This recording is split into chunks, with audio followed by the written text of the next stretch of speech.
सुनो, डिरिचलेट की थ्योरम में जो पहला नोट लिखे हुए थे उसी के बाद नोट नंबर 2 लिखो। Second note,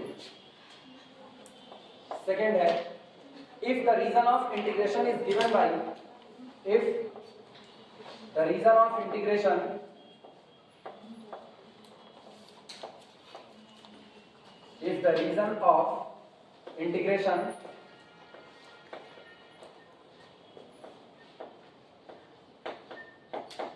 if the reason of integration is given by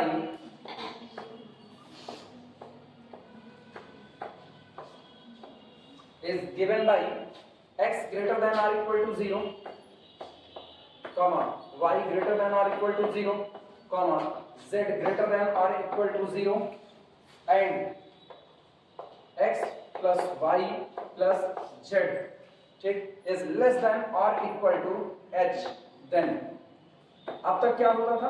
अब तक ये होता था कि तीनों वेरिएबल जो आपके हैं x, y और z, इनका जो सम हो वो या तो मैक्सिमम 1 हो और या तो 1 से कम हो, पार ना कर पाए। अब हम कह रहे हैं अगर x plus Y plus Z, इन तीनों वेरिएबल का जोड़ जो आपका है x, y, z, तीनों का जोड़ h को पार ना कर पाए, less than or equal to कितना हो, h हो जाए, तब ऐसे केस में triple integration over the region capital V x to the power l minus 1, y to the power m minus 1, z to the power n minus 1, dx dy dz, dx dy dz is equal to, ये आपका होता है gamma l gamma m gamma n divided by gamma l plus m plus n, l plus m plus n plus 1 और into h, into h।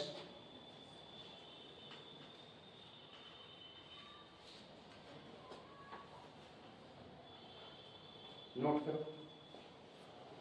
इसके बाद Dirichlet की theorem का extension होता है लाइबनिज़ थ्योरम, उसका हम केवल और केवल स्टेटमेंट लिखाएंगे, उसका प्रूफ नहीं दे रहे, जानबूझ करके उसका प्रूफ नहीं दे रहे, जिससे उसका प्रूफ खुद से एक बार किताब से, अगर तब पर भी उसका प्रूफ समझ नहीं आता है, जिसकी मैक्सिमम पॉसिबिलिटी है कि उसका प्रूफ समझ नहीं आएगा, मैक्सिमम पॉसिबिलिटी है, लेकिन हम जानबूझ करके उसको रोकेंगे, क्योंकि मेरे पास हमेशा रास्ता है, हम इसके ऊपर न्यूमेरिकल लगाएंगे और तुमको इसका प्रूफ खुद से पढ़ना पड़ेगा।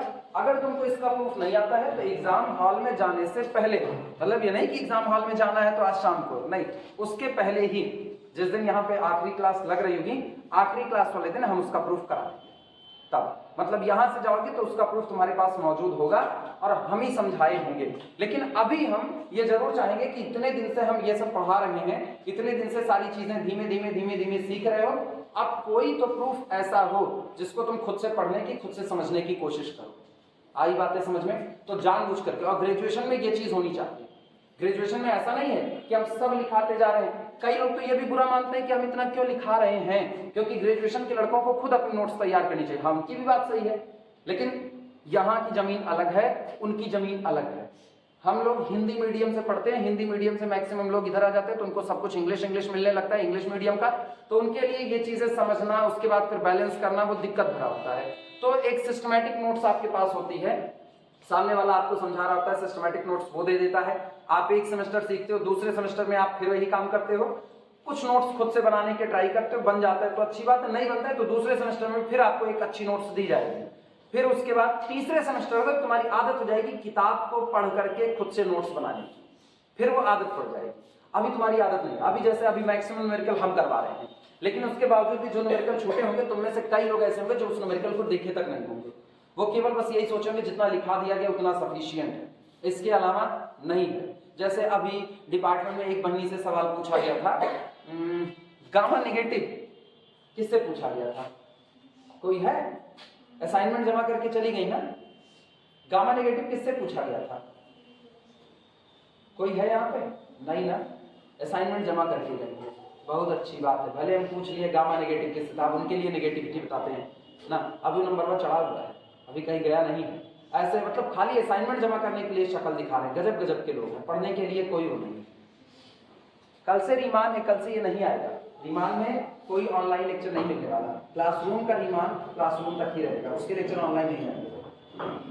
चलो खैर, हाँ, तो कुल मिलाकर के इसके बाद तुरंत अगला स्टेटमेंट है लाइवलीज का, ठीक है। और उस स्टेटमेंट का भी हम फिलहाल प्रूफ नहीं देंगे, उसका प्रूफ तुमको एक बार खुद से किताब से पढ़ना पड़ेगा। नहीं समझ में आएगा तो एक पन्ना छोड़े रहना, एक पन्ने भर का उसका प्रूफ है, बाद में उसको वहीं पर लिख दिया जाएगा। और या तो कोई पन्ना ना छोड़ना, न्यूमेरिकल लगाना उसके जस्ट नीचे से, बाद में आखिरी में चैप्टर को जब बंद कर रहे होंगे, मतलब यहाँ जब खाली हो रहे हैं लोग पूरी तरह, तो आखिरी में लिख देंगे now proof of Liouville's extension theorem, और उसको सीधे यहाँ से कनेक्ट कर देना कि लास्ट पेज पर इसको देखना है। चलो शुरुआत करते हैं। दो नोट हो गए इसके, दोनों नोट हो गए ना। पहला नोट पे ही रहा होगा कि आप उसको डिरिचलेट की थ्योरम को जो एक वेरिएबल पर लिखे उसको आप n वेरिएबल तक के लिए एक्सटेंड कर सकते हो। दूसरा नोट ये सामने है कि अगर आपका रीजन में सारे वेरिएबल का सम लेस देन और इक्वल टू h होगा तो फार्मूला ये बन जाएगा आपका। क्लियर हुआ? अब हेडिंग करना, इसके बाद लाइवलीज एक्सटेंशन ऑफ डिरिचलेट थ्योरम, ये मिटा दिया जाए, ये हो गया ना सबका।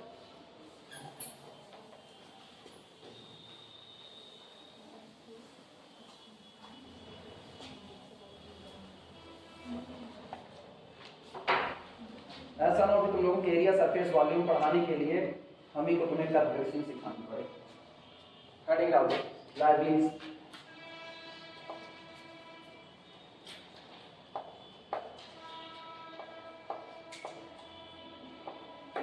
एक्सटेंशन थ्योरम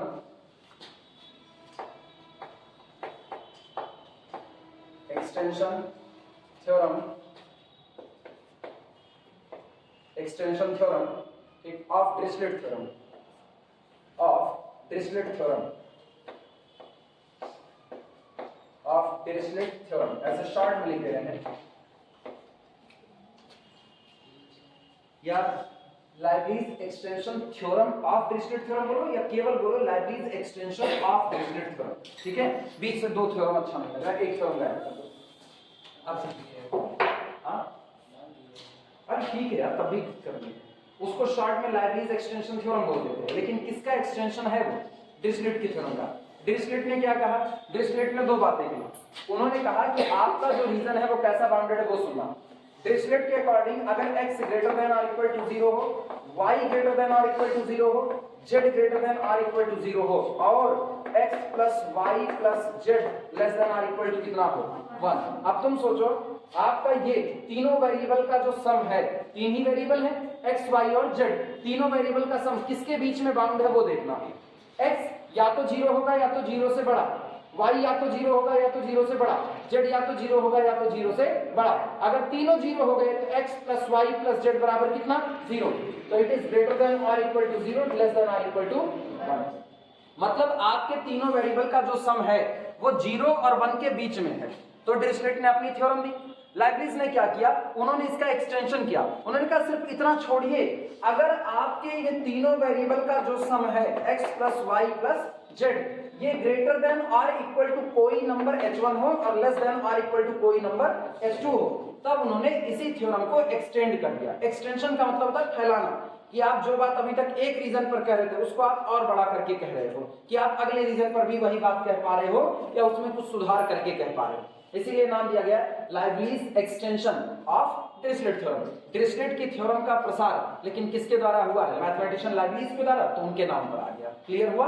ठीक। अब हम तीनों वेरिएबल के सम को h1 के और h2 के बीच में बांधने चल रहे हैं कि अगर ऐसा हुआ तो फार्मूला क्या होगा वो सुनो। लिखना इसमें स्टेटमेंट,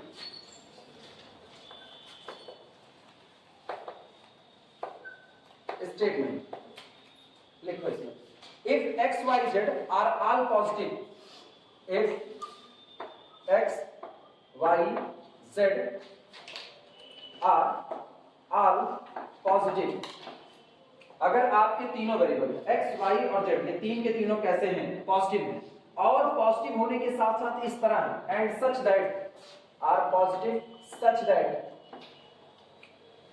सच दैट कि तीनों वेरिएबल का जोड़ x plus Y plus z ये आपका लेस देन और इक्वल टू h2 लेकिन ग्रेटर देन और इक्वल टू कितना बना रहे? h1। मतलब इनका जोड़ जो है वो h1 और h2 के बीच में बना रहे। देन तब ऐसे मामलों में then integration triple integration a function of x plus y plus z into x की पावर l minus 1 y to the power m minus 1 z to the power n minus 1 dx dy dz is equal to, ये आपका होता है gamma l gamma m gamma n divided by gamma l plus m plus n। ये याद रखना Dirichlet में क्या था, l plus m plus n plus 1, यहां पर क्या है l plus m plus n। अब आगे का हाल सुनना, आगे क्या है, इंटीग्रेशन फ्रॉम h1 से लेकर के कहां तक h2, ये x plus Y plus z किसके बीच में बताया है, h1 से h2, तो इंटीग्रेशन फ्रॉम h1 से लेकर के h2, इसके बाद फंक्शन ऑफ h और into h to the power l plus m plus n minus 1 dh। तब आपके इस इंटीग्रल की वैल्यू इस फार्मूले से दी जाएगी। नोट करो, नोट करो, टेंशन न लो, सवाल लगवाएंगे तो तुरंत इस पे, तब देखना कैसे हम f of x plus Y plus z की जगह पे f ऑफ h करते हैं। प्रूफ हम जानबूझ के रोक रहे हैं। पहले हम मूड बनाए थे कि हम इसका प्रूफ देंगे, लेकिन फिर हम सोचे नहीं, सब हम ही सिखा रहे हैं, पढ़ने का मौका ही कब दे रहे हैं।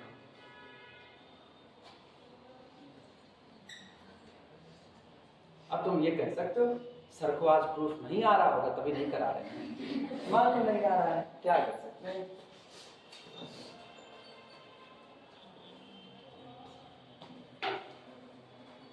ऐसा होता है कभी कभी टीचर को कोई टॉपिक नहीं आ रहा होता है और अब आज पढ़ाना है, होता है ऐसा, ऐसा नहीं कि नहीं होता है, बस लोग छिपा लेते, बताते नहीं है ना।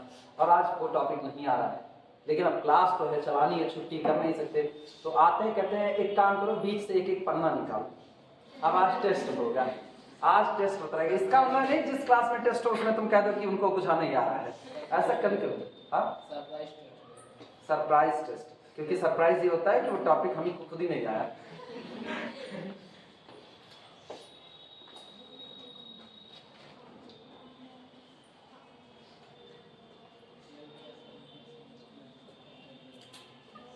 अभी जिससे गामा नेगेटिव की वैल्यू पूछी गई थी वो पूरा गामा छाप करके चली है, ठीक।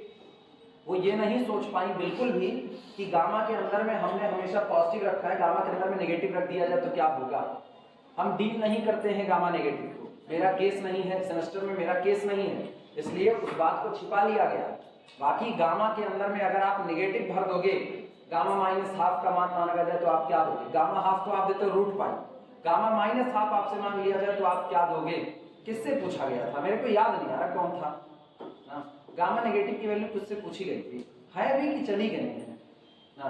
मेरे पास 3 नाम याद है, जो 3 नाम आए हुए थे। एक पूर्णिमा आई थी, है कि नहीं है पूर्णिमा, वो तुम जमा की थी एक असाइनमेंट, किस पे जमा की हुई हो, पार्शियल पे जमा की हो ना।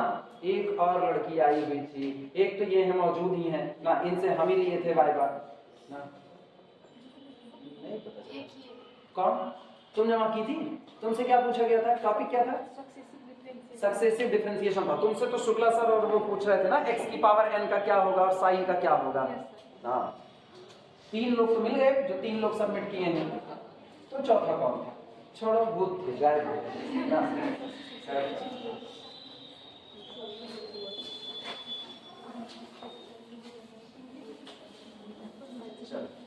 सुनो, स्टेटमेंट लिखिए ना, स्टेटमेंट। अब हम तुरंत न्यूमेरिकल उठाने चल रहे हैं, ठीक है। और प्रूफ के लिए तुमको एक बार कोशिश करनी होगी। तुम कहते हो मुझको नहीं आ रहा, फिलहाल मुझको नहीं आ रहा है, चलो हम भी कहेंगे नहीं आ रहा है, ठीक है। लेकिन प्रूफ एक बार तुम इसका देखना, खुद से प्रूफ पढ़ना, लगाना नहीं है यार, प्रूफ लगाए नहीं जाते हैं, प्रूफ समझे जाते हैं। और पता है मैक्सिमम लोग ये करते हैं ना, step 1 goes to step 2, step 2 के बाद गए स्टेप 3 पर। होता क्या है, आप हर स्टेप को समझ लेते हो, थ्योरम एक्चुअल में कहना क्या चाहती है वो आप समझ नहीं पाए। थ्योरम को समझना पड़ता है कि एक्चुअल में थ्योरम कहना क्या चाहती है। थ्योरम और कुछ नहीं कह रही, थ्योरम केवल और केवल एक एक्सटेंशन है बस। अब तक हमको क्या करना था, अब तक मेरे लिए केवल और केवल एक काम हो रहा था कि मैंने 3 दीवार बना दी, x इधर से इधर से मैंने y बनाई और इधर से मैंने z बनाई, और इसके ऊपर से एक पटरा रख दिया। पटरे की एक छत जो है वो छत आपकी ऐसी है कि उस पर तीनों वेरिएबल जो निकल करके आएंगे, जो कोऑर्डिनेट आएंगे, उन तीनों का जोड़ आपका एक के ऊपर नहीं जा पाएगा, less than or equal to 1। उतने नीचे के वॉल्यूम को निकालने के लिए डिरिचलेट ने काम किया, उतने का वॉल्यूम निकालने के लिए डिरिचलेट काम करते हैं। लेकिन इसके बाद बहुत भारी है, नहीं तो हम इसी खींच के ऊपर कर देते, इससे अच्छा वॉल्यूम कहीं और बन नहीं सकता है। ये होता है, कभी कभी ऐसा हो जाता है। अब ये मेज है लेकिन ये मेज बना ही नहीं, अरे नहीं खिंचवा का है, अच्छा तोड़ में बड़े तुरंत का तुरंत ना, छोड़ो जाने भी दो, कोई बात नहीं ना। आप सुनो होता क्या है, इन्होंने क्या किया, इन्होंने उसी काम को एक्सटेंड किया। इन्होंने कहा कि छोड़िए, आप तीनों का जो जोड़ है x plus Y plus z, इनका जोड़ आप 0 से 1 के बीच बांध रहे हो। दिमाग में सवाल है, अगर इनका जोड़ 0 से 1 के बीच में ना बंधे, बल्कि x plus Y plus Z का जो सम है ये किसी भी h1 h2 के बीच बंध जाए, किसी भी h1 h2 के बीच में, मतलब ये जो आपका है x plus Y plus z less than or equal to h2 रहे, greater than or equal to h1 रहे। शर्त इन्होंने लगाई है कि ये तीनों कैसे होने चाहिए, पॉजिटिव होने चाहिए। तो ये पॉजिटिव, ये पॉजिटिव, ये पॉजिटिव, तो तीनों का जोड़ आपका क्या बैठेगा, पॉजिटिव बैठेगा। और जो पॉजिटिव है वो 0 से बड़ा होता है कि नहीं होता है, तो हम यही बात ये भी तो लिख सकते हैं, 0 is less than or equal to x plus Y plus z. क्या अभी भी बात सही है कि नहीं सही है? तो डिरिचलेट वाली, और ये जो h2 है इसको मैंने कर दिया less than or equal to 1।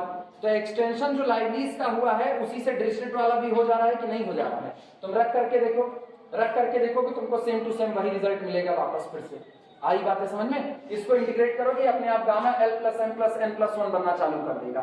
तो ये अंदर आता है कि आप डिरिचलेट से इसकी तरफ आ रहे हैं, लाइबनिज की तरफ। तो आप h1 को अगर 0 कर दोगे, ये तीनों 0 नहीं है, ये तीनों कैसे बने हुए, पॉजिटिव बने हुए हैं। अगर ये तीनों पॉजिटिव बने तो इनका सम पॉजिटिव बना रहेगा, और जो भी पॉजिटिव होता है वो या तो 0 से बराबर होता है और या तो 0 से बड़ा। एक्चुअल में क्या है, पॉजिटिव हमेशा 0 से बड़ा होता है।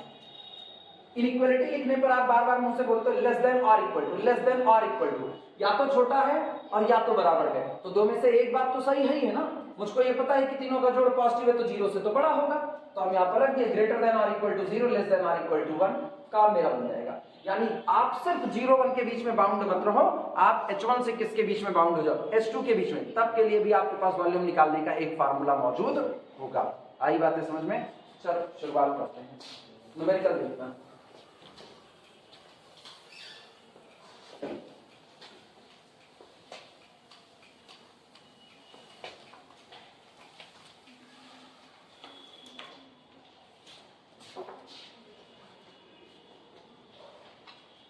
पहला न्यूमेरिकल उठाते हैं। सबसे पहले आसान से चलते हैं, तब कठिन की तरफ आते हैं।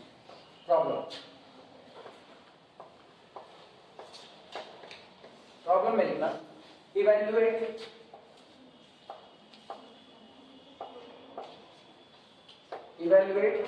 Triple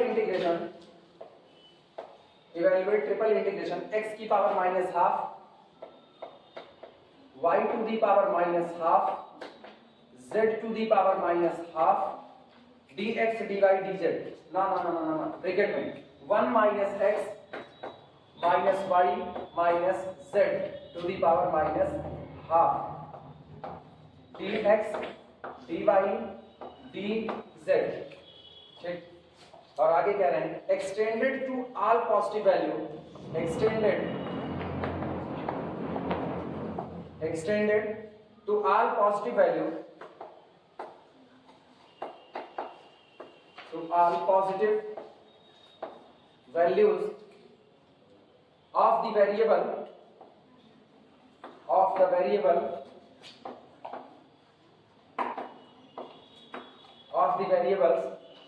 subjected to the condition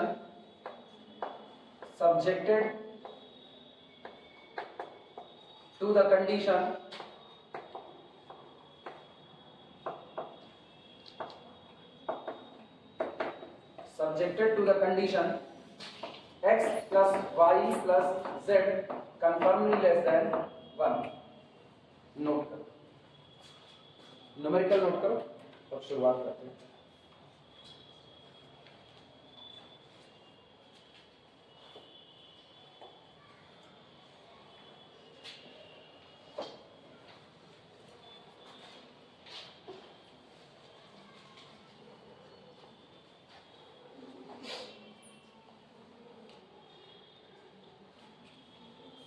हो जाए तो बताना।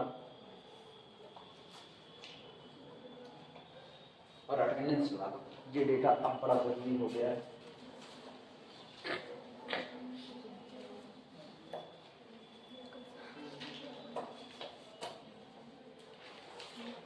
और 16 तारीख से पहले असाइनमेंट सारे लोग सबमिट कर दो। पहले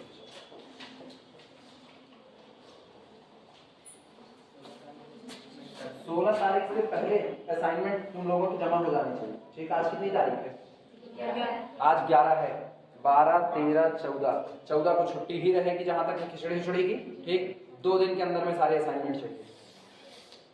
फटाफट कंप्लीट करो, 2 दिन के अंदर में असाइनमेंट जमा करो। आई बात समझ में? और असाइनमेंट में जो लिखो कुछ पढ़ करके आओ। ऐसे में उठाए चले आओगे तो गड़बड़ होगा ना। तो असाइनमेंट में जो लिखो वो सब कुछ पढ़ करके आओ।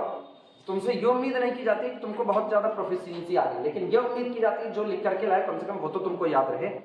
उम्मीद तो हालांकि बहुत की भी की जा सकती है, क्योंकि जिस हिसाब से पढ़ाए हुए हैं उस हिसाब से तुमसे उम्मीद पाल सकते हैं। तो 2 दिन के अंदर में तुम्हारे असाइनमेंट टेबल पर मौजूद हो जाने चाहिए। ठीक, जितने लोगों के बाकी है वो लोग जमा करें। सुनो, ये कह रहे हैं इस इंटीग्रल की वैल्यू निकालिए। आप इस ट्रिपल इंटीग्रल की वैल्यू निकालिए। ठीक, फंक्शन आपको इस तरीके से डिजाइन किया गया है। जो आपका इंटीग्रेंड है, जिसको इंटीग्रेट करना है, वो इस सामने मौजूद है। और क्या कह रहे हैं? एक्सटेंडेड, ये जो आपका इंटीग्रल है ये फैला हुआ है, extended to all positive values of the variable. वो आपके वेरिएबल x, y, z की सारी पॉजिटिव वैल्यू के लिए फैला हुआ है, लेकिन एक शर्त को मानते हुए। शर्त क्या है? कि इन वेरिएबल का जो जोड़ है वो लेस देन कितना होना चाहिए? 1 होना चाहिए। क्लियर हुआ कि नहीं? अब जरा सबसे पहले निगाह डालो इसी लाइवलीज एक्सटेंशन पर। लाइवलीज एक्सटेंशन पर अगर देखें तो लिखा गया है triple integration function of x plus Y plus z. मतलब एक कोई फंक्शन लिखा गया होगा, जो फंक्शन किसका होगा? x plus Y plus Z का होगा। और उसके बाद यहां लिखा गया होगा x की पावर l माइनस 1, y की पावर m माइनस 1, z की पावर n माइनस 1। तब ये लिखा गया, तब मेरे पास फॉर्मूला वैलिड हो जाता है। हाँ या ना?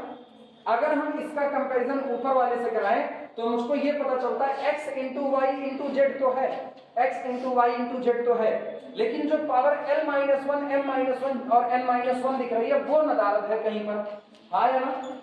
यानी सेटिंग करके उसको बनाना पड़ेगा। एक बात। दूसरी बात, तो कंपैरिजन देखना, इनकी वजह से ये तो मिल रहे हैं, कंपैरिजन कराने पर ये तो मिल रहे हैं। ठीक, ये किसकी जगह बैठा है? ये बैठा है 1 minus x minus y minus z, या उल्टा कहें इसकी जगह पर कौन बैठा है? 1 minus x minus y minus z. अच्छा, उसमें से अगर हम माइनस को कॉमन करें तो क्या वो 1 minus x plus Y plus z बन सकता है कि नहीं? Power minus 1/2। सही या गलत? अगर इस सम को बदल दिया जाए तो ये टोटल फंक्शन बदल जाएगा कि नहीं बदल जाएगा? मान लो हमने x plus Y plus z की वैल्यू 1/2 कर दी, तो क्या लिखा गया है? 1 माइनस 1/2 की पावर माइनस हाफ। हाँ या ना? अगर मैंने इसकी वैल्यू 1/3 कर दी, इनका जोड़ 1/3 कर दिया, तो क्या ये फिर बदल जाएगा कि नहीं बदल जाएगा? ये बनेगा 1 माइनस 1/3 की पावर माइनस हाफ। अगर मैंने इसको इस सम को 1/4 कर दिया तो क्या ये फिर बदल जाएगा कि नहीं? तो हर बार ये फंक्शन बदल रहा है किसके बदलने पर? x plus Y plus Z के बदलने। तो क्या ये x plus Y plus Z का फंक्शन है कि नहीं है? यानी मुझको f of x plus Y plus Z मिल चुका है। मेरे लिए f of x plus Y plus Z comparison कराने पर मिलता है 1 minus x plus Y plus Z whole की पावर माइनस 1/। क्लियर है कि नहीं? लाइवलीज एक्सटेंशन कहता है कि आपको कल को जरूरत पड़ेगी f ऑफ h की। हाँ या ना? f ऑफ h कैसे मिलेगा? Replace x plus Y plus z by small h। तो आप इसकी जगह पर क्या रख दो? h। तो आपको मिलेगा f of h is equal to 1 minus h to the power minus 1/2। काम बन गया कि नहीं बन गया? क्लियर हुआ? अब स्टैंडर्ड फॉर्म में हम इस लिखे गए इंटीग्रल को कन्वर्ट करके स्टैंडर्ड फॉर्म में लेकर के आएंगे। समझ में आई बात है? ठीक, चलो शुरुआत करते हैं।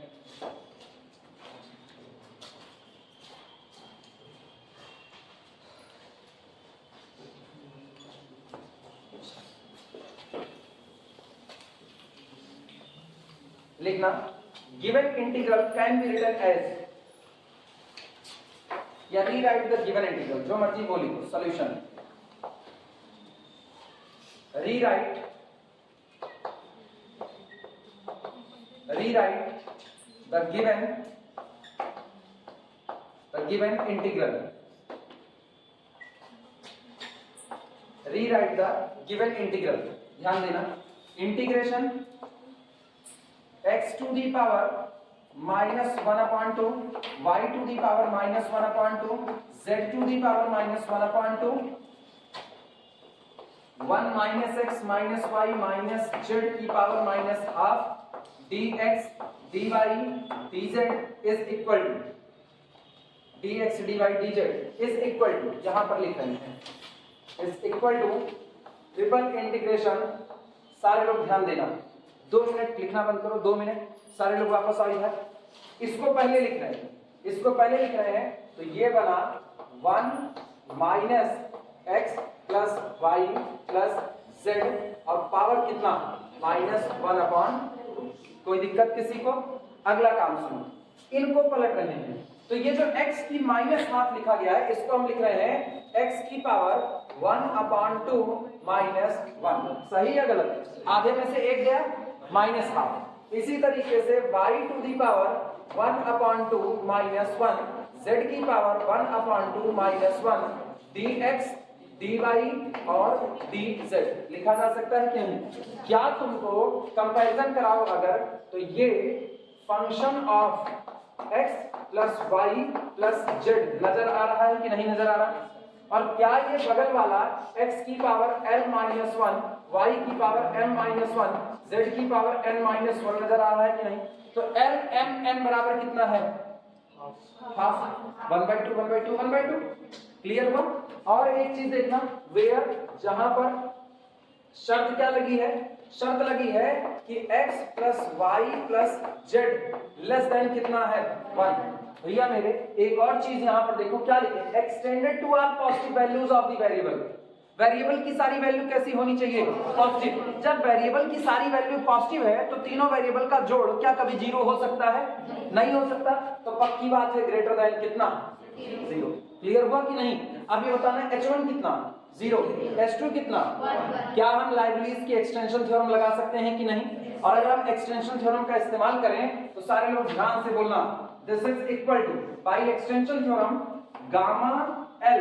गामा l का मतलब गामा हाफ, गामा m का मतलब गामा हाफ, गामा n का मतलब gamma half, divided by gamma l plus m plus n, यानी 1/2 plus 1/2 plus 1/2 l plus m plus n लिखा जा सकता है।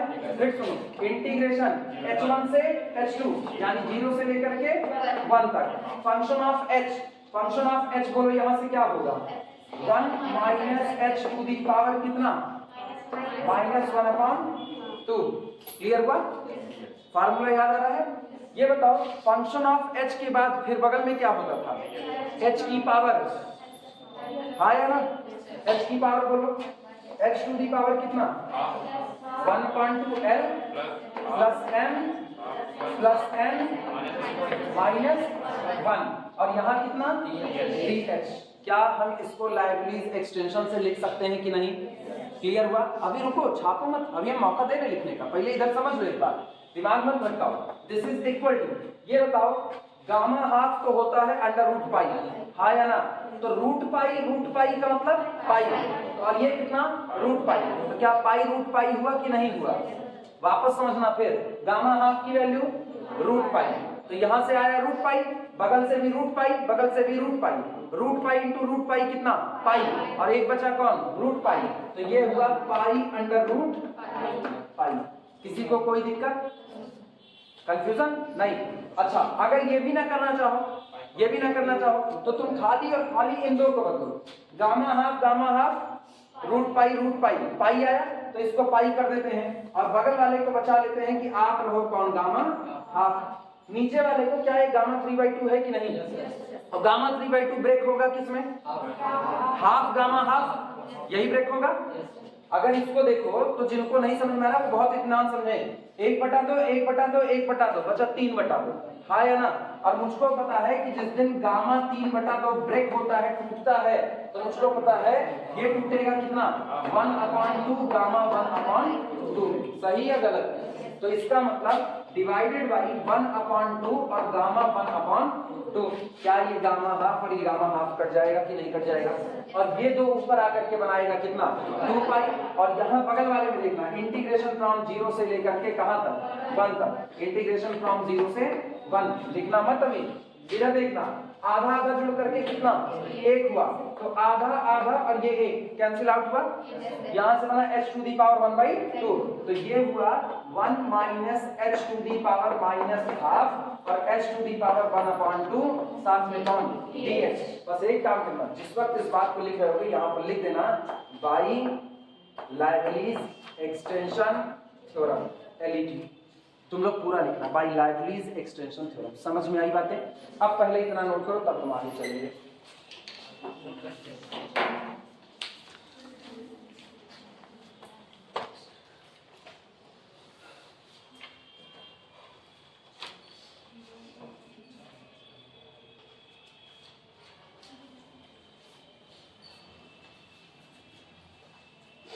नोट करो तब आगे चलेंगे। ये इंटर का ऊपर कौन होता है? बहुत दिन से किसकी हाइट इतनी कम हो गई, हीटर खराब कराना पड़ता है। जो बता रहे हैं डिपार्टमेंट में तो अच्छा होगा।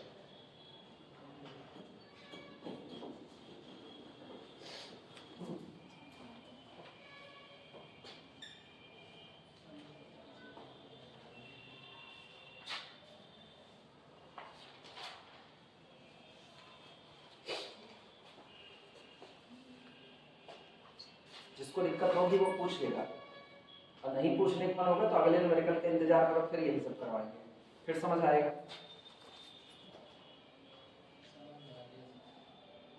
ये किस सीट का ऊपर गया? कौन सी सीट उखाड़ी गई? अच्छा बैठने वाला हटाइए, नट बोल्ट में खोल लेंगे। अरे बहुत हरामी हरामी पढ़ने आते हैं, मतलब रियलिटी में कहना नहीं चाहिए लेकिन एक आध लड़के बहुत हरामी हैं। लड़कियां भी कम दुष्ट नहीं है। वो एक बार यहाँ CCTV कैमरा लगा था, एक मेलक हम देखे वो पेचकस लेकर आया था। मतलब इतना हड़बड़, आप पेचकस लेकर के आओ उसी कैमरा में डाल कुछ कुछ कर रहा था, मारेंगे एक हाथ खोपड़ियां घूम जाएगी तुम्हारी, भगा से लेकर के पेचकस भर भर जाता। पूरे कैंपस में CCTV कैमरा लगाया है, पूरे कैंपस में। नोट्स काहे दिखेगा भैया? जब ऐसे खरबटवा बैठे हैं पढ़ने, खरबटवा आ रहे हैं तो काहे के लिए CCTV दिखेगा? अरे ये पूरा भरा क्लास चलता था भाई, जिस क्लास में 450 की स्ट्रेंथ बैठ रही है उसमें गर्मी का अंदाजा लगाया जा सकता है कितनी गर्मी होगी। पंखा दिखबे कर रहा है कितनी दूर दूर का है ना, 2 2 4 2 6, 450 लड़कों पे 6 पंखा, ठीक, वो चलने नहीं दे रहे। उधर से छूटते थे, बायो वाले में पढ़ने आते थे, उधर से छूटते थे, जाते जाते वहीं MCV गिरा देते थे। फिर एक दिन पकड़ना पड़ा, फिर ये हुआ जे सर पढ़ा रहे थे उनके में भी यही हाल हुआ। ये वो रोज MCV कौन गिराता है, रोज MCV कौन गिराता है, ये तो आज पकड़ के दम लेंगे जो MCV गिराता है। और छुट्टी के टाइम पे इधर क्लास चलती रहती, उनका 2:30 बजे छूट जाता था भाई। 2:30 बजे टाइम हो, ऊपर क्लास चल रही है, आ करके उसी सीढ़ी के पास खड़े हो गए। हम वैसे भी एंगेजमेंट स्टूडेंट लग रहे थे, कोई वही नहीं था, पैंट पहनते थे वही बेलवाटा में अमिताभ बच्चन वाला, तो लोगों को लगता था कोई वैसा लड़का होगा। वो हमको कहा जाने के मैथ पढ़ा रहे थे, आज खड़े हो गए, जैसे MCV गिरा हमारे मुड़िया फाड़ होती MCV, फूल आए तुरंत तो गुलछा निकल जाए एक के बाद में। हम कहीं एक MCV हुआ लगी है तुम्हारी खोपड़ी में लगा दी, अब दोबारा MCV ना गिराना, तब से MCV गिराना ही रोक दो।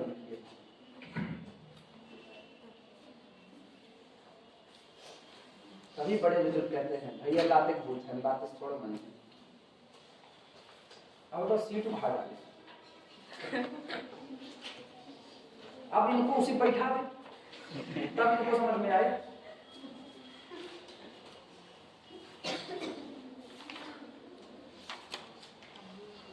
कुछ नहीं करते, बैठे रहते हैं, इसी से दुनिया बोलते रहते, ताकत अंदाज है ना, गली गली तेरी राह चल रही, आवाज़ बाहु बन गई। ये हाल है लोगों का। कंप्लीट हो बताना, अब इसको सॉल्व करें। सुनो, अब इसको सॉल्व करने के लिए आए, चलो इस इंटीग्रल को सॉल्व करते हैं। देखो इस इंटीग्रल की वैल्यू कितनी आएगी, ये मिला है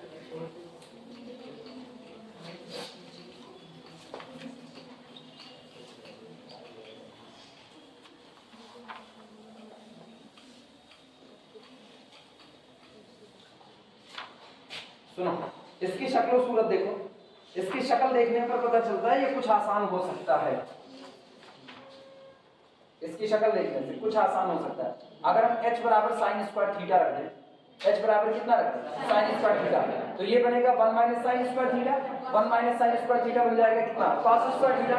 लेकिन अभी सुनना, cos स्क्वायर बना, ऊपर का ये 2 उड़ जाएगा, है ना, अपना काम कुछ बन सकता है। चलो शुरुआत करना।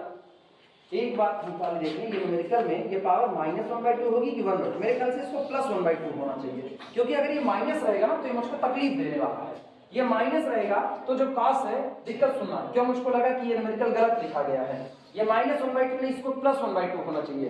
रीजन है, हम यहाँ पर रखेंगे कितना, sign square theta, sign square theta पे रखेंगे तो ये बनेगा 1 minus cos square theta, sorry 1 minus sine square का बनेगा cos स्क्वायर। और जब ये एक बार cos स्क्वायर बन गया तो स्क्वायर से ये वाला 2 कैंसिल आउट होगा, cos की पावर -1 बनेगा, वो नीचे जाएगा तो 1 अपॉन cos बनेगा, 1 अपॉन cos बन जाएगा सेक। हम यहाँ बीटा गामा फंक्शन का फार्मूला ही नहीं लगा पाएंगे, और जबकि हमको फार्मूला लगाना है इंटीग्रेशन 0 से π/2 sin की पावर m थीटा cos की पावर n थीटा d थीटा, लगाना वो है, तो ये गलत है। किसी किताब में हो तो देखो ये +1/2 होगा पक्का, 100% श्योर। ला बहनी हम देख लेंगे, तुमको नहीं मिलेगा, हम पढ़े इसलिए हम तुरंत बता देंगे, ये +1/2 ही होगा।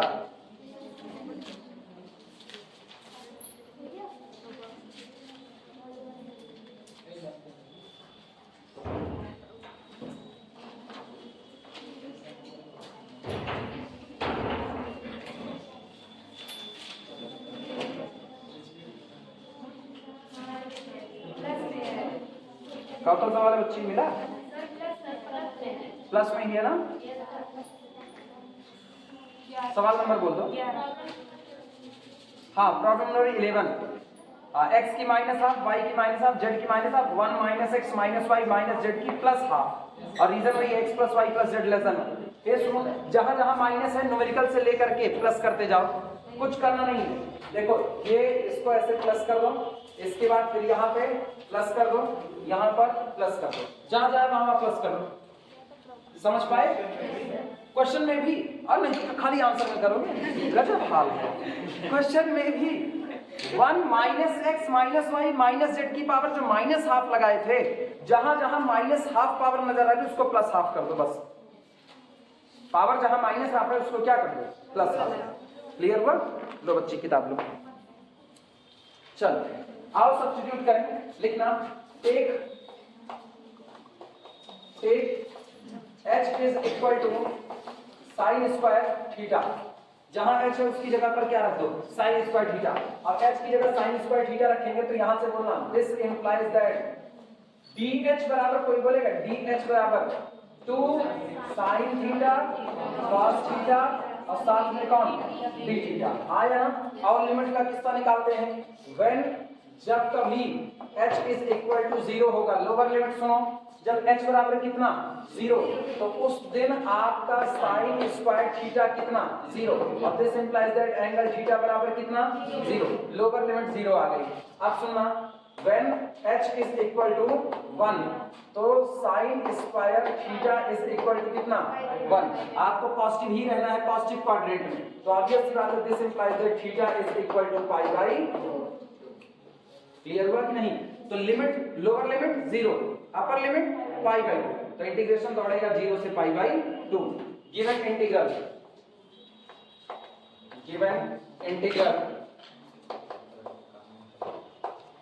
Is equal to, given integral equal to, बोलना इस 2 को ऊपर कर लो, सुनो इस 2 को ऊपर कर लो, कितना, हाँ अच्छा हम क्या कुछ नया बोल रहे हैं, 2 इंटीग्रेशन फ्रॉम 0 से लेकर के π/2।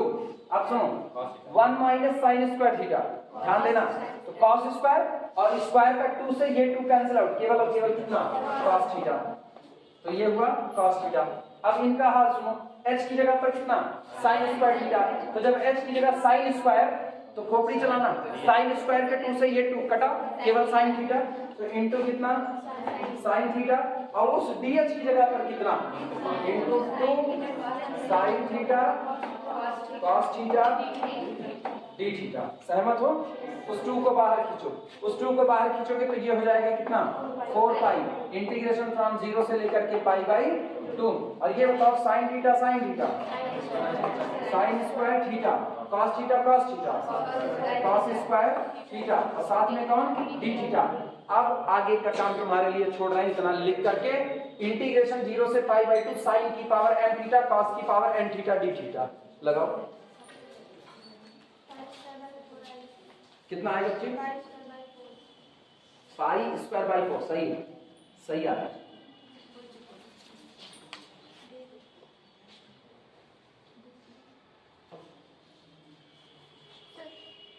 गामा m प्लस 1/2 फार्मूला याद आ रहा है? Gamma m plus 1/2 gamma n plus 1/2 gamma n plus 1/2 upon 2 gamma m plus n plus, याद है? हम उंगलियां मेरी ना देखो, हम चुप हो जाएंगे याद है। तुमको याद होना चाहिए फार्मूला, बहुत बड़ा है बीटा गामा फंक्शन। बोलो मेरी फार्मूला, फार्मूला बोलो। गामा n प्लस 1/2 हाँ गामा n प्लस 1/2 हाँ 2 gamma n plus n plus n/2 कितना कितना 2 gamma n plus n plus 2/2 m plus n plus 2 upon 2। बैठो, फार्मूला अप्लाई करो। अब तो फार्मूला में पता चल गया, m बराबर भी 2 है n बराबर भी 2 है। तो जब आप करोगे गामा m प्लस 1/2 यानी 2 प्लस 1/2 तो 3/2 गामा 3/2, इसका भी gamma 3/2 upon 2 gamma 2 plus 2 plus 2 upon 2। Apply करो और बताओ कितना आएगा। पाई स्क्वायर बाई 4 निकालो। हम नहीं लगाएंगे, हम पढ़ा चुके। हाँ, इसीलिए तो हम वो फार्मूले का पूरा डेरिवेशन करवाएंगे। लिख देना। कुछ लोग सोच रहे होंगे अरे लिख देते सब्जेक्ट बिना मतलब एक नहीं हम जीरा दिए हैं। गामा 2 प्लस 1 अपॉन 2 लिख दे रहे हैं। Gamma 2 plus 1 upon 2 gamma m plus 1/2 gamma n plus 1/2 upon 2 gamma फिर 2 plus 2 m plus n plus 2 upon 2। अब हम नहीं जानते कितना से कितना है, तुम लोग लगाओ इसको।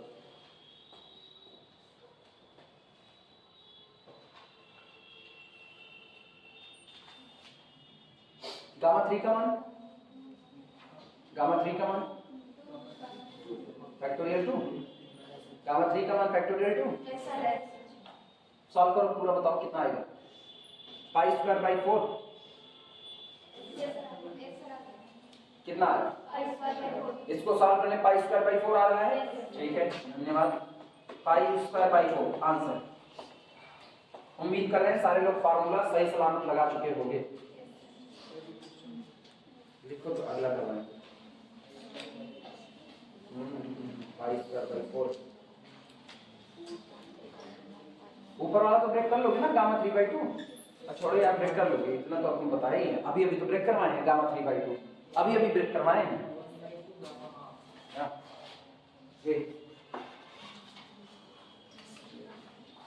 अगला न्यूमेरिकल उठाया जाए, मिटा रहे हैं। बाकी है सबका, मतलब किसी का बाकी है, सबका करें, सबका बाकी हो मिटाएं पूरा।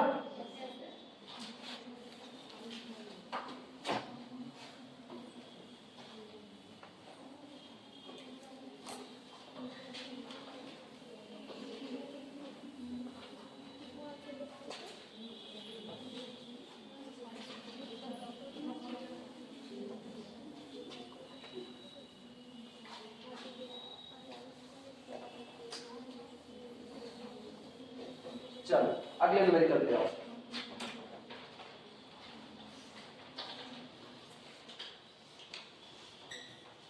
Find the value of, problem है find the value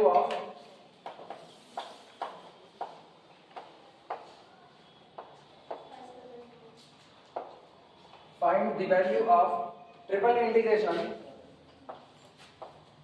x to the power l minus 1 y to the power m minus 1 z to the power n minus 1 dx dy dz dx dy dz, where x y z are always positive, where x y z are always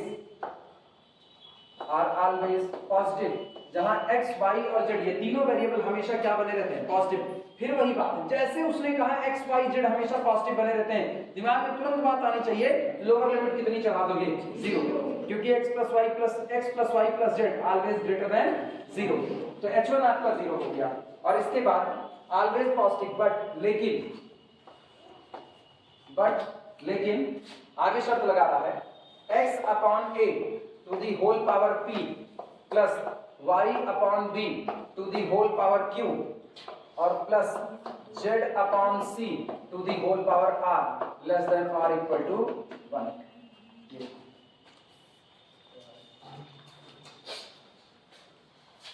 घबराओ मत, तो जैसा दिख रहा है अवंगा type का है नहीं।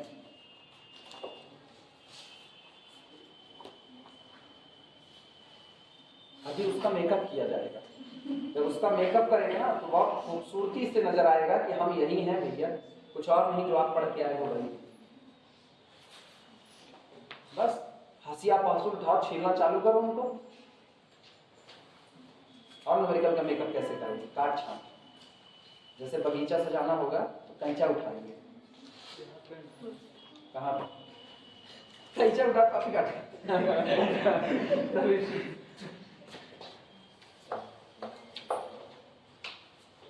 हो जाए तो बताना, न्यूमेरिकल लिख लेना था। अच्छा ये बताओ क्या लगाए, डिरिचलेट लगाए या लाइवलीज एक्सटेंशन? हाँ डिरिचलेट लेना लाइक एफ ऑफ एच कहाँ दिख रहा है तुमको? Function of x plus Y plus z नजर आया कहीं पर? तब का झूठे भाग गए, कल कान ले भाग गया, काने गए। सुनो इधर इधर वो होता है, दोनों के बीच में पहचान सुनो। डिरिचलेट केवल और केवल सीधे आते हैं, x की पावर l माइनस 1, y की पावर m माइनस 1, z की पावर n माइनस 1, बस इतना लेकर के आते हैं। और लाइवलीज कैसे आते हैं? ये तो रहेगा एक तो function of x plus Y plus कौन रहेगा, z रहेगा। आई बात समझ में? ये भी आता है साथ में। क्या यहाँ पर f of x plus Y plus z नजर आ रहा है? नहीं नजर आ रहा है। समझे कि नहीं समझे? चलो शुरुआत करो।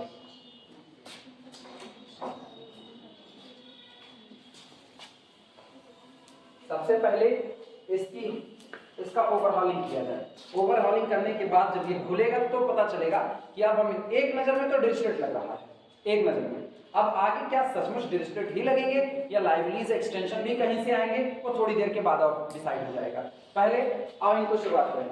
ये बताओ लेकिन आज तक क्या होता था? आज तक हम लोग ये देखे थे कि शर्त होती थी x plus Y plus z less than or equal to h1 या less than or equal to 1 नजर आए, यही तो x plus Y plus z ये तो 1 डिग्री में आते थे, हाँ या ना? और यहाँ पर पावर क्या दिख रही है? p, q और r दिख रही है। तो चलो ना कुछ माना जाए, कुछ मान लेते हैं। u, v, w क्लियर हुआ?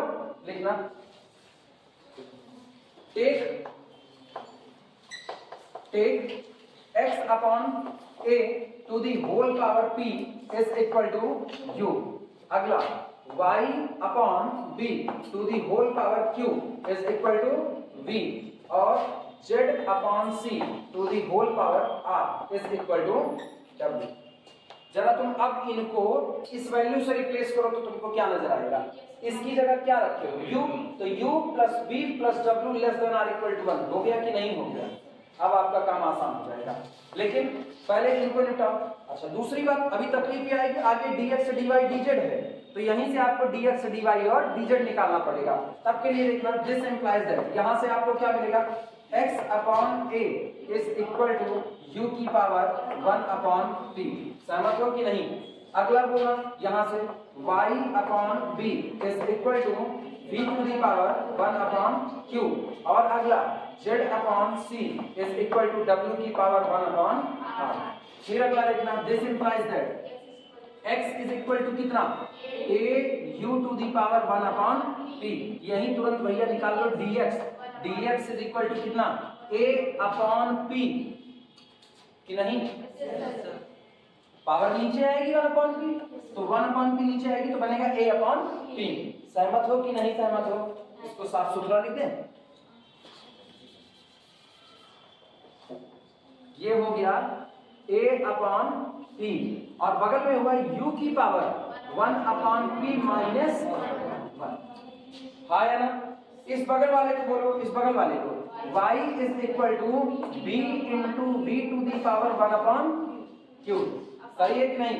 तो ये आपका कौन होगा dy, dy is equal to b upon q और v to the power 1 upon q minus 1।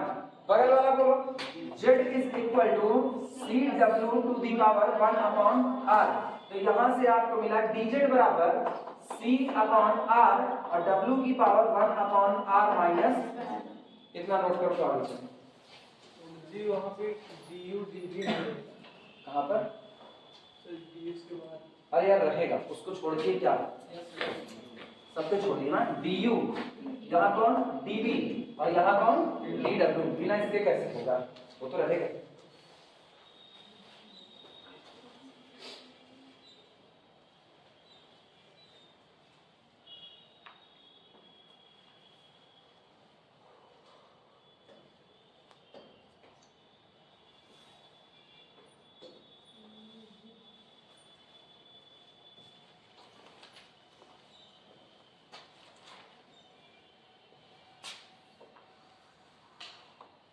पूरा लिख लेना फिर बताना।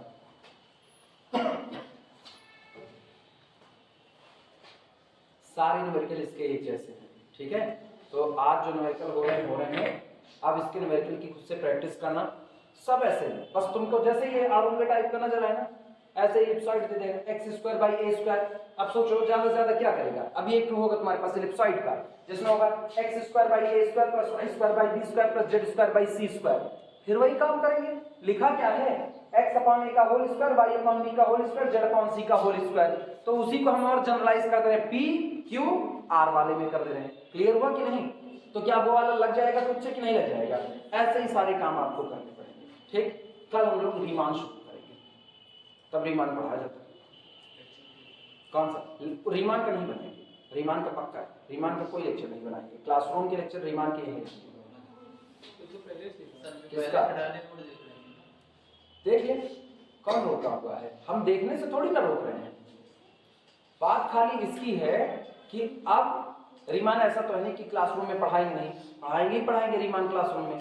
एरिया सरफेस वॉल्यूम बनाएंगे, उसका लेक्चर फिर से बनाएंगे एरिया सरफेस वॉल्यूम का। लेकिन एरिया सरफेस वॉल्यूम तक पहुंचने के लिए कर्व खत्म करनी पड़ेगी। कर्व डिफरेंशियल के जिम्मे है, जब तक वो खत्म ना हो तब तक मेरा शुरू करने कोई मतलब नहीं है। देखेंगे अगर नहीं खत्म हो रहा है कर्व, मान लो नहीं पहुंचते हैं, टाइम लगता है, तो फिर वीडियो लेक्चर के थ्रू हम पहले अलग से कुछ कर्व बता देंगे, तब हम इधर से एरिया सरफेस वॉल्यूम निकाल लेंगे। वो मिनिमम आपकी रिक्वायरमेंट है, आपको ट्रेसिंग आनी चाहिए उसके लिए। वरना हम भी वहां पे ट्रेसिंग लिखेंगे, ऐसे एसिम्पटोट्स निकाले, ऐसे ये निकाले, फिर वो समझ नहीं आ रहा है, क्या मतलब रह गया? किसी चीज को रटना थोड़ी ना सॉल्यूशन है, समझना है। चलें शुरुआत करें लिखना। Then given integral becomes, given integral, then given integral is equal to, चलो भैया बदलो उस इंटीग्रल को, इंटीग्रेशन ट्रिपल इंटीग्रल। x की जगह पर आपको क्या मिल रहा है? x की जगह पर ये बताओ भैया, x की जगह बोलो, x की जगह a u की 1 अपॉन p, ये हो गया a u to the power 1 upon p। अब होल टू दी पावर कितना? l minus 1। सारे लोग से इधर देखो, थोड़ी देर लिखना बंद कर दो, अगर वहां तक हो गया सबका तो वहां तक हो गया ना, लिखना बंद करो, सारे लोग इधर देखो। फिर अगला देखना, y की वैल्यू क्या आई है? b इंटू वी की 1 अपॉन q, तो b into v to the power 1 upon q, और पूरी की पावर कितना है? n minus 1।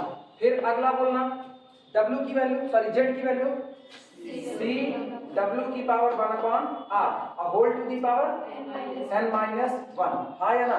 लेकिन dx dy dz की वैल्यू रखनी है। dx सुनो, तीनों का प्रोडक्ट देखो, तीनों का product a into b into c upon p into q into r बन रहा है कि नहीं? कुछ और मत देखो, यहाँ देखना, यहाँ लिखा है dx इज इक्वल टू, इधर लिख रहे हैं a अपॉन p और u की power 1 upon p minus 1। dy कितना लिखा है, dy लिखा है b upon q, b to the power 1 upon q minus 1। और dz कितना लिखा है, dz लिखा है c अपॉन r और w to the power 1 upon r minus 1। चलो भैया लेफ्ट का लेफ्ट, राइट का राइट मल्टीप्लाई करो तो dx dy dz आपको मिलेगा a into b into c upon p q r. तीनों प्रोडक्ट हो गए और क्या बना, u की power 1 upon p minus 1 into b की power 1 upon q minus 1 into w की power 1 upon r minus 1। Clear हुआ कि नहीं? ये बताइए, तो कांस्टेंट टर्म है ना, पूरे के बाहर खींच सकते हैं कि नहीं? अभी तुम लोग लिख लिए हो कि नहीं लिखे हो? अभी नहीं लिखे हो?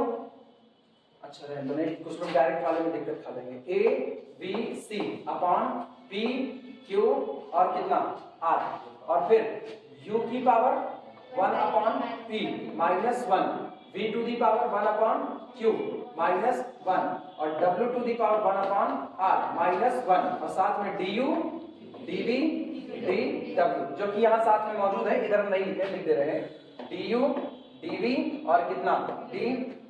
क्या यही बनेगा कि नहीं बनेगा? अब तुम अपने हिसाब से पहले छोटा छोटा जैसे लिखना चाहो लिख सकते हो। समझ तो आया? नोट करो।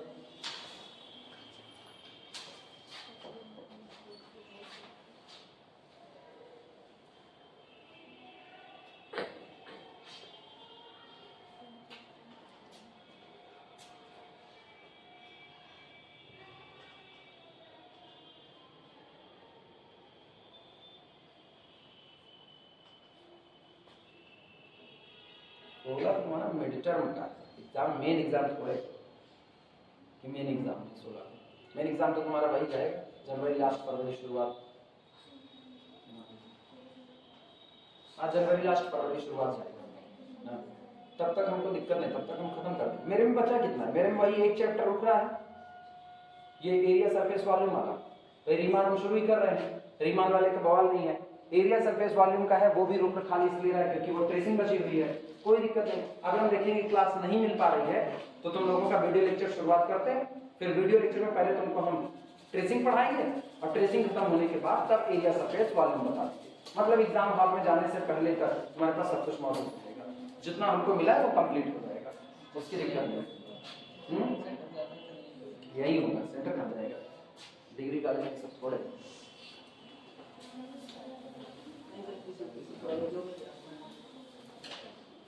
चलो इधर सुनो, जैसे इक्वल टू पूरे में से बाहर खींचो किसको, सुनो एक और चीज ध्यान दो, एक और चीज, अगर हम पूरे को सिस्टमैटिक तरीके से देखें तो हम कुछ और कैलकुलेशन आसान कर सकते हैं। आओ कैलकुलेशन आसान करते हैं। सारे लोग इधर ध्यान दो, 2 मिनट लिखना बंद करो, लिखना बंद किए, इधर आओ वापस। ये बताओ जब ये ब्रैकेट ओपन होगा तो a की पावर l माइनस 1 बनेगा कि नहीं बनेगा?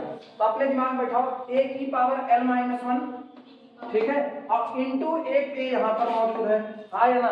तो खप करके केवल क्या बना, a की पावर l, हाँ या ना? अगला सुनना, यहाँ से b की पावर कितना है, m माइनस 1 और एक b यहाँ पर है इंटू b, तो b की पावर m, और इसी तरीके से c की पावर n माइनस 1 और एक c यहाँ पर, तो c की पावर n। तो एक्चुअल में बना a की पावर m, b की पावर n, c की पावर n। यही बना कि नहीं बना? उसको हम बाहर निकाल रहे हैं सीधे। तो ये आपका हुआ a to the power l, b to the power m, c to the power n और divided by p q r। सहमत हो कि नहीं सहमत हो? अगला सुनना, ट्रिपल इंटीग्रेशन, ठीक। अब जरा इनको हल देखना, कैसे इनको सॉल्व करते हैं। सारे लोग ध्यान दो, ये लिखा गया है u की power 1 upon p whole power l minus 1, मतलब u to the power l minus 1 upon p। सहमत हो कि नहीं? और एक यहाँ पर मौजूद है तो इंटू u की पावर 1 अपॉन p माइनस 1, हाँ या ना? इनको सिंप्लीफाई करो तो ये लिखा गया एक्चुअल में u की पावर l upon p minus 1 upon p, और गुणे में घात जुड़ती है तो प्लस 1 अपॉन p माइनस 1। ये और ये कटा, u की पावर l अपॉन p माइनस 1 लिखा गया है कि नहीं लिखा गया है? जिनको जरा सी तकलीफ होगी, अभी ये सामने लिखा हुआ है, इसको इस तरीके से लिख सकते हो कहीं रफ पर, नहीं तकलीफ? नहीं। इसी तरीके से अगला देखना। अच्छा, जिनको अभी u वाले में दिक्कत लगी वो v में देखें, फिर से वापस देखना। यहां से क्या मिलेगा, v to the power 1 upon q whole to the power m minus 1। तो एक्चुअल में ये क्या मिला, ये मिला v to the power m minus 1 upon कितना q, यही तो मिला कि नहीं। और ये बगल में एक और पड़ा है, ये कौन है, v टू दी पावर कितना बोलो 1 अपॉन q माइनस 1, यही होगा कि नहीं। इसको जरा चिपका करके लिखो, तो ये लिखा गया this is equal to v to the power m upon q और फिर माइनस 1 अपॉन q, और बुढ़े में घात जुड़ते हैं के नियम से 1 अपॉन q प्लस माइनस 1, ये कटा v की पावर m अपॉन q माइनस 1 बना कि नहीं। w का खुद बोल सकते हो, क्या होगा w का n upon r minus 1। Clear हुआ। तो हम इसको पूरा समेट करके लिख सकते हैं this is equal to u to the power l upon p minus 1 v to the power कितना m v का m अपॉन q माइनस 1, और अगला कौन होगा w to the power n upon r minus 1 du dv dw। और ये बताओ एक और चीज है u plus v plus w less then 1। हाँ यार भाई, शर्त क्या थी, शर्त ये थी ना this sum less than or equal to, sorry less than or equal to कितना 1, लेकिन आपने इसकी जगह क्या मान लिया u, इसकी जगह v, इसकी जगह w, तो u plus v plus w less than or equal to 1। क्या वही शर्त जिंदा है कि नहीं। और ये बताओ साफ पता चल रहा है लाइवली कि नहीं, वो डिरिचलेट लगेगा, डिरिचलेट लगेगा। तो ये क्या होगा, ये होगा this is equal to a की पावर l b की पावर m c की पावर n upon p q r gamma, बोलो gamma l upon p, gamma m upon q, gamma n upon r divided gamma l upon p plus m upon q plus n upon r plus, बस minus 1 का ही होगा बच्ची, gamma l plus m plus n plus 1। पलट copy पलट बच्ची तनकी दो, पलटो, हाँ पलटो, नहीं तभी कहो कि माइनस 1 होता है सर, प्लस 1 लिख के गलत साल सर मिला, क्या होता है प्लस 1 ना। गलत नहीं पढ़ा रहे, भरोसा नहीं तो गलत पढ़ा के जिंदगी बर्बाद कर रहे हैं। क्लियर हुआ। यहाँ आगे लिख देना बाई डिरिचलेट, जिनका सही नाम है डिरिचलेट, बाई डिरिचलेट थ्योरम। समझ में आया न्यूमेरिकल, नोट कर बाई डिरिचलेट थ्योरम। जल्दी करो फटाफट, एक और कर दो। 8 टेम्परेचर 15 डिग्री है, अब नहीं करना। जब तक -30 में पहुंचे बर्फ जमे तब तक क्या, हाँ तुम्हारे पसीने छीटे भैया, इनको जाते हुए कोल्ड ड्रिंक पिला देना ना, पैसा अपना मत खर्चा करना, कह देना अभी ये भरेंगे थोड़ी देर।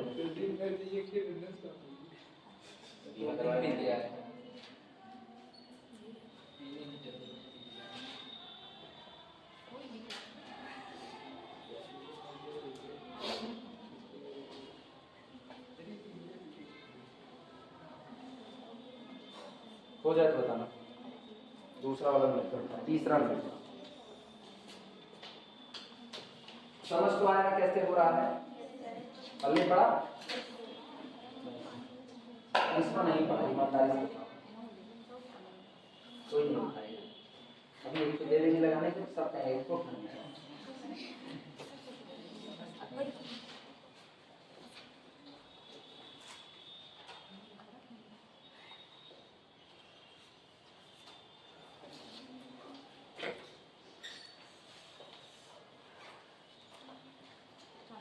पहला सेमेस्टर था, दूसरे सेमेस्टर में मुलाकात की, फिर दूसरे सेमेस्टर में वही सब होगा, गणित की दुनिया। मिटाया जाए इसको, बाकी है किसी का देखो जल्दी जल्दी जिसका बाकी है। अगले सेमेस्टर में ज्योमेट्री लो, 2D और 3D भरा पड़ा, मैट्रिक्स रहेगा, 2D रहेगा, 3D रहेगा, और क्या रहेगा डिफरेंशियल इक्वेशन शायद मैट्रिक्स के साथ डिफरेंशियल इक्वेशन का है, डिफरेंशियल इक्वेशन। तो उसमें 2 बुक रहेगी। हाँ मैथ की 2 बुक सेमेस्टर के पेपर चिपटो एक ही करवा, यही बुरा है। 2 बुक है 2 पेपर करवा। 2 घंटे 4 घंटे। हाँ कौन सा 3-3 घंटे के पेपर करवाया 2 घंटे में कैसे देख लें? समय नहीं जाता। मैथ तो पेपर ये जानते हो दिक्कत क्या है? दिक्कत यही व्यवस्था की खामी, इसको व्यवस्था की खामी कहते हैं। आप लड़कों को चीजें परोस करके दे रहे हो, परोसो मत। जब तक झेलेंगे नहीं तब तक वो कहते हैं ना तपोगे तभी जा करके सही सलामत होगे। अब ये करके आ रहे 2 किताब पे 1 पेपर करवा रहे हैं, वो भी 2 घंटे में करवा रहे हैं। खुद ही सोचो कि एक पूरा ये हम पढ़ा रहे हैं इंटीग्रल फैला हुआ है, कम तो है नहीं। अभी रीमान तो खुलने दो, 10-10, 12-12 थ्योरम रीमान में भरी पड़ी हुई है। जानते होगा क्या? हमको भी पता है कि सेमेस्टर वाइज है, पूछ लो तो सब पाएंगे नहीं तो ठीक है, बहुत इंपॉर्टेंट वाली थ्योरम करवा देंगे, बाकी छोड़ देंगे। तुम सीखे क्या? सवाल तो ये उठा ना, जब मैक्सिमम यूज करोगे तभी सीख पाओगे। अब थोड़ा थोड़ा कर रहे हो तो सीखे क्या? अब उसमें भी ये लोग सोने सुहागा हो गए। अभी कैलकुलस डिफरेंशियल कैलकुलस भरा पड़ा है। डिफरेंशियल कैलकुलस में अकेले लिमिट कंटिन्यूटी डिफरेंशियबिलिटी ही भारी भरकम है, अकेले वही भारी है। रोल्स थ्योरम, लैग्रांज की थ्योरम, मीन वैल्यू थ्योरम सब कुछ उसमें भरा पड़ा है। ट्रेसिंग, अकेले ट्रेसिंग का एक न्यूमेरिकल पक्का होना चाहिए, और एक नहीं ट्रेसिंग के तो 2 न्यूमेरिकल होने चाहिए, एक पोलर का और एक कार्टेशियन का। आपको ट्रेस करना है एक न्यूमेरिकल एसिम्प्टोट्स का, उंगली पे गिने ना, उंगली पे, तो 10-12 चैप्टर उसमें होंगे और 10 से 12 चैप्टर इसमें होंगे, तो 10-10, 20, 2, 22, तकरीबन 24-25 न्यूमेरिकल के आपके एक हर चैप्टर से एक न्यूमेरिकल उठाएंगे तो 25 न्यूमेरिकल होता है। तब पता चलता है आपने फला चैप्टर को पढ़ा है नहीं पढ़ा है। तब जब हम एक न्यूमेरिकल उठा रहे हैं तब आप क्या कर रहे हो? दोनों पेपर मिला करके, मतलब 25 चैप्टर मिला करके एक पेपर बना रहे हो, और वो एक पेपर भी 2 घंटे का बना रहे हो। कहाँ जान लोगे लड़के को? ये से भी अपने यहाँ ना रटने वाला सिस्टम बड़ा खराब होता है। अपने यहाँ जो जितना अच्छा रट सकता है, जो जितना अच्छा उल्टी कर सकता है, वो उतना अच्छा नंबर पाएगा। अपने यहाँ ये सिस्टम होता है, और वही आगे चलो ठीक है सब कुछ।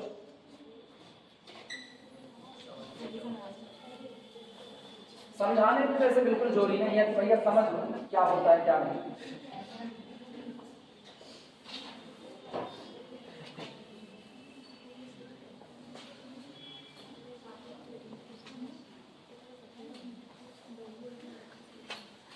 माइकाले शिक्षा पद्धति है, माइकाले नमो है, माइकाले नहीं, वो काल से है, काल से, काल के मुंह में पूरी पढ़ाई चली जा रही है। लिखना प्रॉब्लम लिखो। Evaluate triple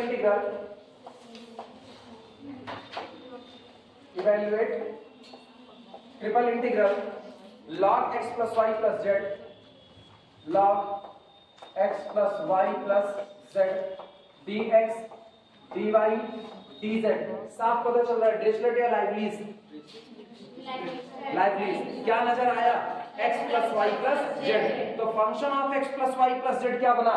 log x plus y plus z। तो ये बताओ f of h क्या बनेगा? f of h क्या बनेगा? सुनो, function of x plus y plus z is equal to log of x plus y plus z। तो ये बताओ दिस रिप्लेस बाय h, बोलो फंक्शन ऑफ h क्या बना? log of h। यही बना कि नहीं बना?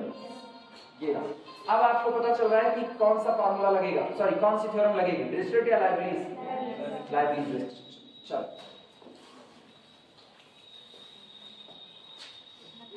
इवैल्यूएट ट्रिपल इंटीग्रल दिस, एक कॉमा करके लिखना, the integral extending over, the integral extending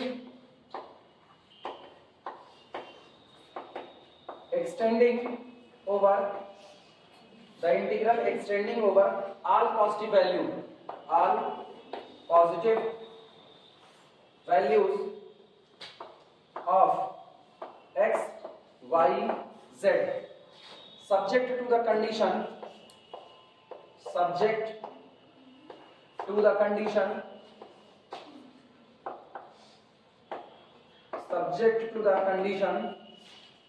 x plus y plus z less than 1। और कंडीशन है कि x plus Y plus z less than कितना रहे 1। ये बताओ h1 कितना बोलोगे, h1 0, h2 कितना 1। यही एक मेन बात पकड़ने की कि आप लोअर लिमिट अपर लिमिट क्या रखते हो।